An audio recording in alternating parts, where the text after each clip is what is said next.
Hello there. It's another day. I'm Jim Harrington. And I'm Bill Knight. It's actually Thursday to be exact. So Yes, it is. To be precise. Yes, I love when you are precise. yes. That's what I'm paid to do. Wait, I don't get paid. No, you don't. I could be wrong. It's Friday, everybody. Just pretend in your mind and go home. No, it's Thursday. Don't confuse the audience, William.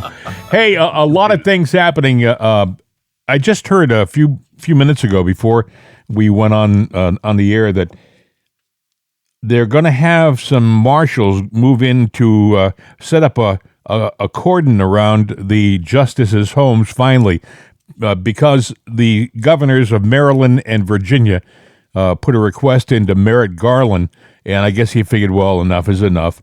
And also, I think the real reason is because they have reports, and not just reports, they have pictures of Antifa members who have moved into the area to join the, quote, protest, complete with their black garb and their black face masks, which is never a good thing. So it's the beginning. Oh, I think there's a lot of bad things about to happen. And you know what? Antifa, I got to do this cautiously, but what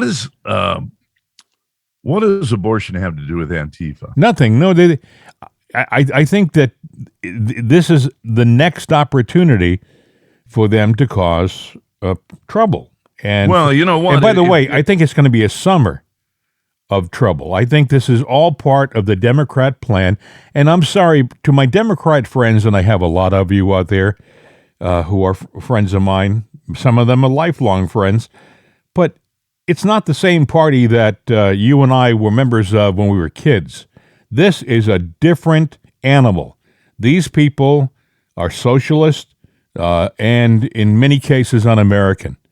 I think it's a defining time right now for Democrats to really show their colors and say who they are. I've got a friend out there, a guy that I work for, when Beck and I worked together. And this guy, I posted a joke, because here in the area there is the Joe Biden Expressway, and I posted it and said, "Yeah, the highway to hell, they found it." And people are going in, and he came back. He goes, "Oh no, well, you should just attack the Capitol again and get it over with." And so my comment was, "Who attacked the Capitol?" That's it. And then his comment was, "Really, Bill? Are you that stupid?" And I'm sitting there thinking, Mike, no, I'm not. But, if you really want to get into that debate, right. That's, but what I'm saying is Democrats that were moderate, they're stepping back and they don't want to maybe abandon their party yet. But the other ones, hey, Joe's doing a great job. Well, these high gas prices. Joe, what is the reason now that we have high gas prices? Oh, okay. They go with his babbling narrative. That's just it, Bill. They're not the ones who are going along. I don't believe are truly paying attention. Now, their lives may be busy. Mm-hmm. They may have a lot of things going on in their personal lives that don't give them the opportunity to look around and see what's really going on. So when they see Joe the Democrat. He's on our side. Oh, hooray, Joe! Joe's not a Democrat, and the people that are calling the shots they're Democrat by name and label only. They are not Democrats. It's like the invasion of the body snatchers has taken over that party. It's a strange world we live in right now in the United States. It's a world of two different rules. Yes. Now, if you are a conservative and a Republican, and if you were to protest outside of the Democrat justices' homes, You'd be in jail. I was just going to say that. They would have had you locked up, and they would have been quoting the law that that is the reason for them arresting you. They would be making sure that the world knew that you broke the law. That being said, the same law is being broken right now as we speak, as those protesters are chanting "My body, my rights," or whatever it is. And they're doing this loud. And by the way, those are the nice things that they're saying down in front of the justices' homes. They're also saying some obscene things, some vile things. There are kids in the neighborhood This isn't just the They don't justice. care. Yeah, this isn't just the justices' homes that they're yelling in front of. They're yelling in front of all of their neighbors, little Let kids. me ask you, is this really, really about abortion? No. Or is it about something else entirely? Now, I don't agree with my body, my rights. I do agree that your body and it has rights. Yes, it does. But when you make a life, and the argument is, when does it begin? Well, you say, I'm pregnant, I need an abortion. You just acknowledged life. And that makes you, if you take it, in my mind, my book is a murderer. But I think you are an uninformed person. Your body is not being attacked from within. You created this life. But I think this is about something else entirely. They were yelling, would you believe, in the halls of Congress. The left-leaning, the liberal Democrat representatives were chanting in the halls of Congress on the way to the Senate to intimidate, by the way, the Senate. And by the way, the Senate was in session, and they were in the middle of doing something else, and they were interrupted by these people. They had to be told to be quiet. They were chanting. They were screaming this in the halls of Congress.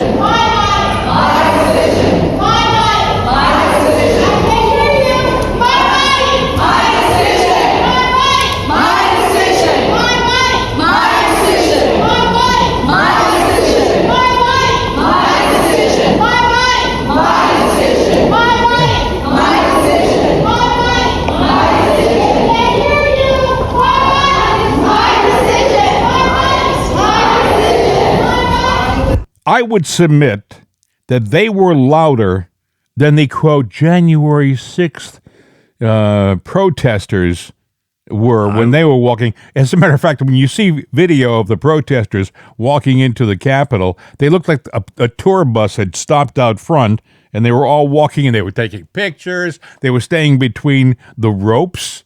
I was just going to say, you know what? Is that not an insurrection by the Democrats' definition of an insurrection? Well, that was an insurrection. So I think we ought to geotrack them and put all their names up on the internet, and let's lock them up. But there's two separate sets of rules, Bill. I mean, if Merrick Garland were doing his job, he's the Attorney General. If he were doing his job, yep, we would have no issue here because there would be no protest. You wouldn't be able to get within a mile of a justice's home if the rules were being enforced. Let me ask you a question. You just played that chant, and anytime a liberal wants something, their answer is, wah, wah, wah, wah, wah, protest, wah, wah, wah, wah. That's what they're doing. But it works for them, Bill. It works for them. That's why. Here's why. I'm going to explain this. Here's why. Because a crying kid, at some point in time, a lot of parents give in. Now, some spank the kid. Yep. And then the experts say, oh, that's not right. You just got to let them whine. Don't say anything. But your nerves get rattled and you go, you know what? Give the kid what they want. It's the crybaby syndrome is what I'm saying. They're not right. They shouldn't be doing what they're doing. But you know what? Jane America and John America and I self-identify America are going, well, I can't take this anymore. Yeah. Just give what they want. Exactly. Just give in. Just shut them up. Yep. In the meantime, by the way, the cooperative media, the fake news, and trust me, when President Trump called them fake news and everyone went, oh, no, trust me, they are fake. I'll give you an example. I haven't got the audio, but this Morning Joe on MSNBC with Joe Scarborough and Mika Brzezinski. And yesterday, he went into this long rant, Joe did, about how, can you believe people are criticizing the mental stability of President Biden? Can you believe that? This is what he says, especially Trumpers, after what they had. And I'm thinking, you got to be kidding, pal. Just look around.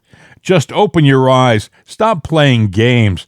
This is what we had with Joe Biden yesterday in Chicago. He was at the IBEW conference in Chicago. And he was up there, and all of a sudden, it was a scary moment. He kind of lost it. Listen. Remember the long lines you see in television?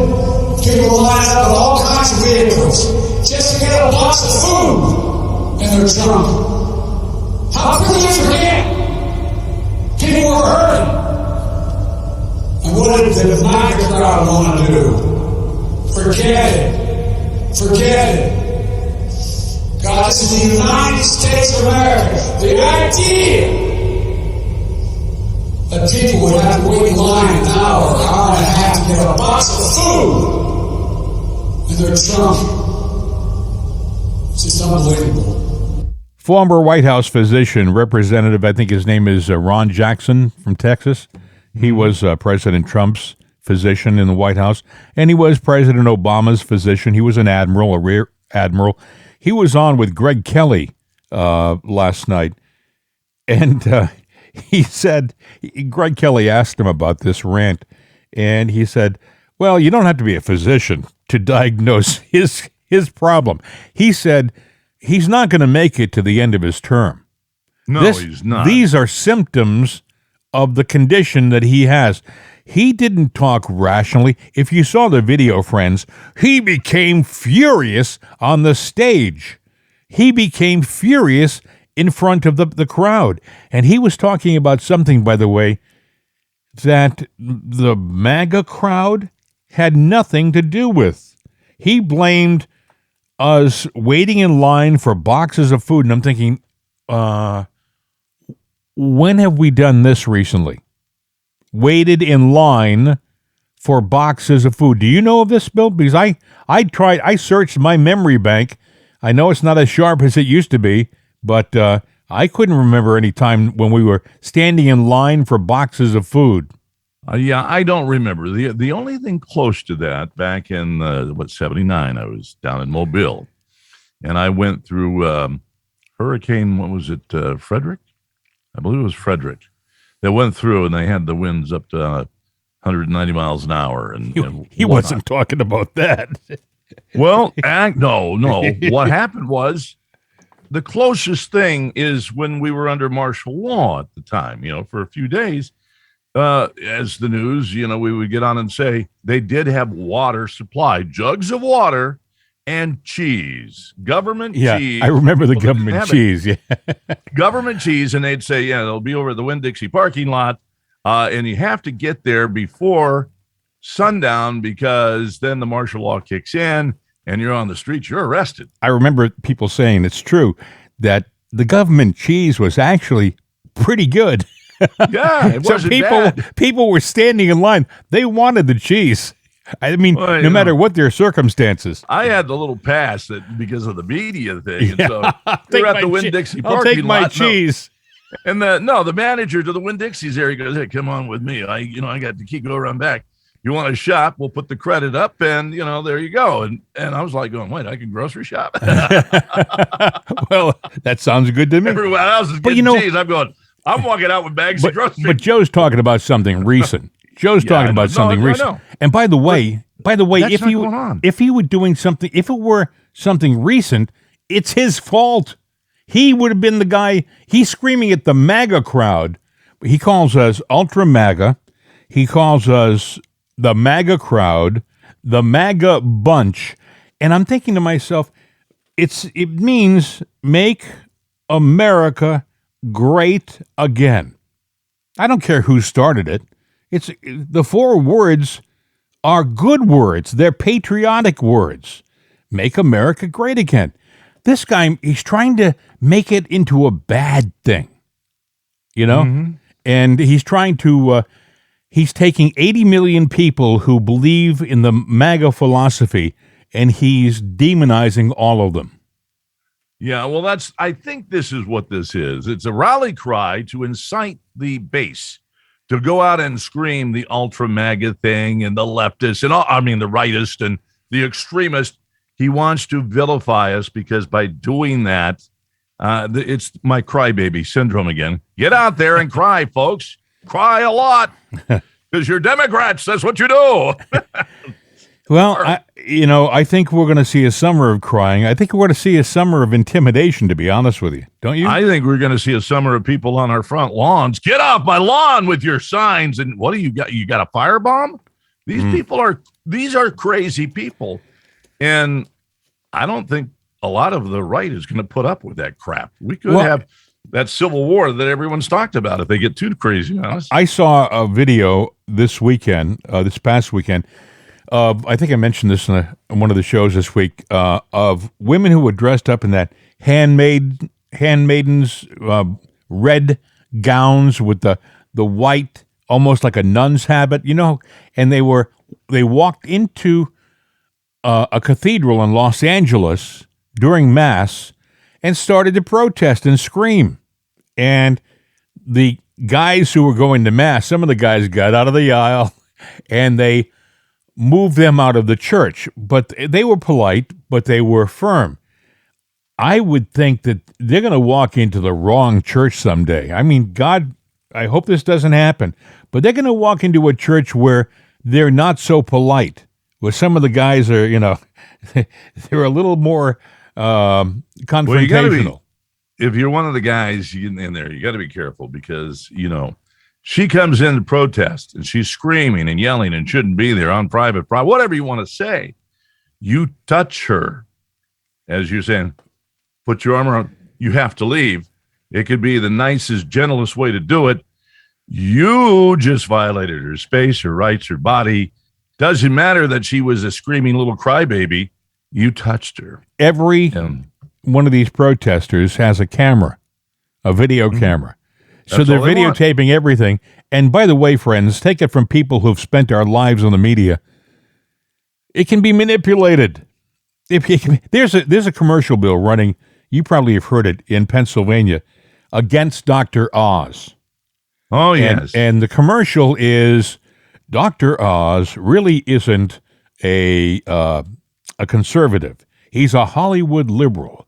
And then they play a cut of him saying, gun laws, what should we do? And then he continues the sentence by saying red flag or whatever. He makes a comment, but what people don't realize is that when he did his television show, he did things like teases before each segment where he would say, hey, in the next segment, we talk about gun laws. A lot of people think they have an answer. Is red flag the answer? Okay, what they do, friends, is they take the gun laws audio, the red flag audio, just the audio of those two things, and they merge them together, and they make a complete thought, and they pretend that he said it that way. Oh yeah. Well, you know what? They're doing it on the abortion issue against Oz. Even one of my very conservative friends sent me a video. We don't want Dr. Oz, and I'm going, I like Dr. Oz. I know him. I know people that other talkers that have had him on their show. And you haven't listened to the real his audio. They play a snippet of a soundbite. Now, the guy he's running against, military guy, a nice right-wing conservative, he's a freaking hack, and because he's approved doing the same thing that Democrats do. If you listen to the whole conversation of Dr. Oz said, you know what? I don't want anybody to have an abortion. I don't condone it. I wouldn't want that in my family. However, being a doctor and having women come in doing the coat hanger thing, and this is my only option, then I want a safe way for her to do that and not hurt herself. She's already, now he didn't go on to say killing a life, but the point is, he didn't say what the Republican opponent is saying. And that, to me, right there, disgraced his service to the country and everything because he is a liar. Well, not only that. And a liar and cheat shouldn't win. And not only that, and we haven't mentioned this guy's name, which is fine. No, I'm not going to. No, right. But that same guy who's criticizing Dr. Oz, in the middle of the pandemic, he went over to China and worked big, I think it was hedge fund deals and stuff like that, with the Chinese, made millions of dollars during our pandemic, during the time when we are having a lot of problems with the Chinese, And now he's criticizing Dr. Oz. This guy was making a fortune while we were in misery, in lockdown. Yeah. But you know what? He's got a chance of taking down Dr. Oz because, you've got the left that wants to control it because Pelosi kind of spelled it out. Well, I hope the Republicans regain their footing. And they do support certain Republican candidates that kind of favor their leftist slant. We talk about China, and Right. An interesting thing, Gordon Chang, who's an expert on China, was on with Stuart Varney yesterday or the day before yesterday, and Right. you got to hear this segment about where we are with the Chinese. I found this interesting. Tensions between the U.S. and China are escalating. You're looking at the dismantling of the U.S. consulate over the weekend in Chengdu, China. Gordon Chang is with us. He's our resident China expert. All right, Gordon, I think we can acknowledge that there is now a new Cold War in progress. But are we going to take it a step further? Is there any possibility or likelihood of a military clash in the near future? There's always that possibility, Stuart.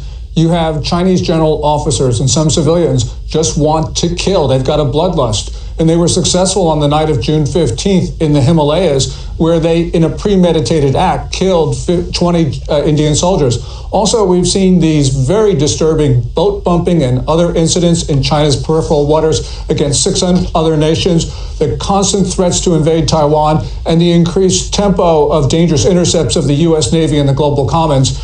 When a militant power wants to kill in great numbers, it usually succeeds. This is it kind of new to me. You're talking about Chinese generals with a bloodlust. You're talking about a very aggressive regime in Beijing. Has it come on strong all of a sudden? Or why didn't we know about this years ago? Well, they have been engaged in some very dangerous activities, especially against the U.S. Navy and the Air Force. 2018, for instance, they lasered a U.S. C-130 in Djibouti. When you try to blind the pilots of an American plane, you're trying to bring it down and kill the crew.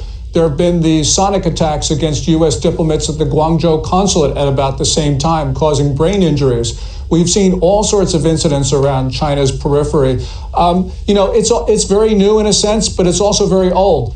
This is 1930s Japan. Do they think that they can beat President Trump like this? I think they probably believe that they can, and at least we know they're trying. They have engaged in a malicious disinformation campaign on the coronavirus, another one on the George Floyd protests. We believe, although this is unconfirmed, that Houston consulate we closed down had links with U.S. protest groups. We have seen China try to bring into the U.S. Items which would be very useful for a protest movement. We don't know for sure, but there's a lot that needs to be investigated, Stuart. And I'm sure it will be investigated. Gordon Chang, startling news, actually. Thanks for joining us, Gordon. We appreciate that. Stuart Varney said President Trump. I think he meant to say President Biden. I think that under President Trump, they would have been a bit more hesitant to do this kind of stuff. I do believe that. And you know what? I will make this one observation. It's one I've always made. We love to point the finger, at China and Russia and all these places. Oh, they got a bloodlust. It's like it's in their blood to be mean and vile and all of that. I don't know. When I went to school, there were bullies there, and there was more than one. And there were a lot of people that were just mean. And it's a human instinct of some people. It's a flaw, I think. But we are not immune to it here in the United States, so don't ever believe that. We do some of the same stuff. A lot of it. You train a lot of guys to break things and kill people. That's what armies do. And then you're surprised when they want to break things and kill people? I mean, we train people. Some of our officers have been in the service of our country for quite some time, and they're constantly staying on top of the game, making sure that they're ready for the fight. So when they think a fight is going to happen, do you think they're going to hesitate? No.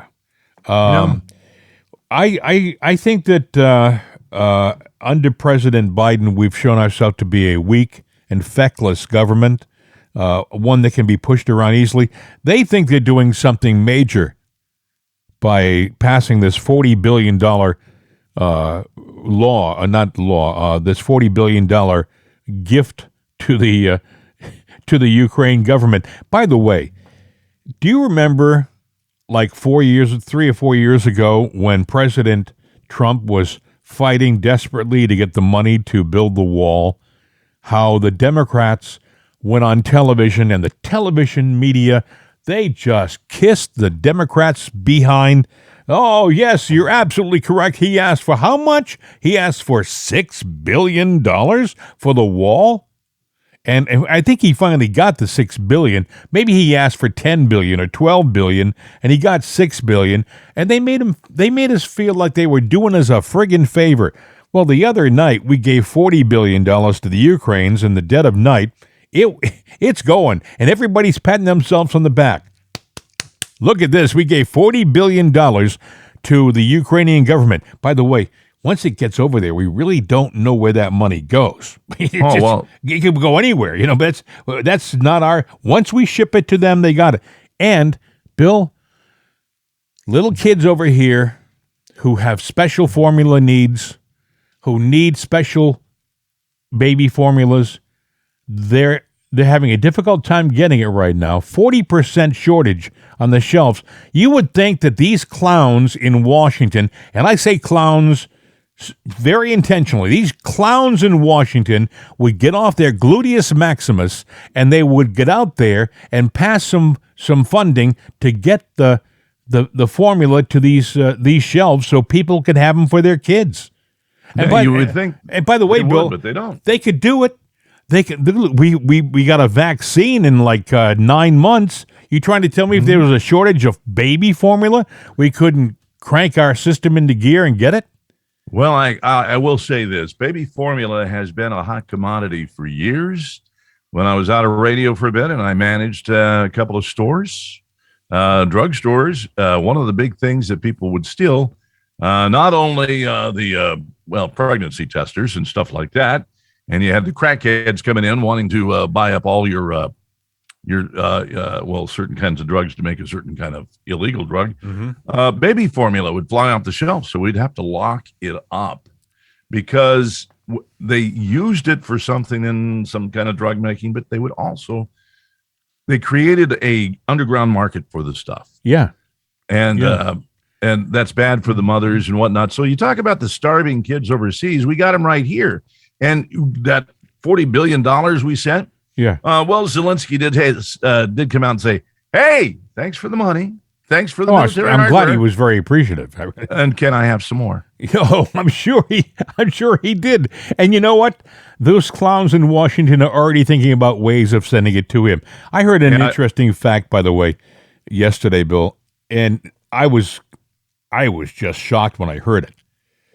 107,000 fentanyl overdoses last year alone.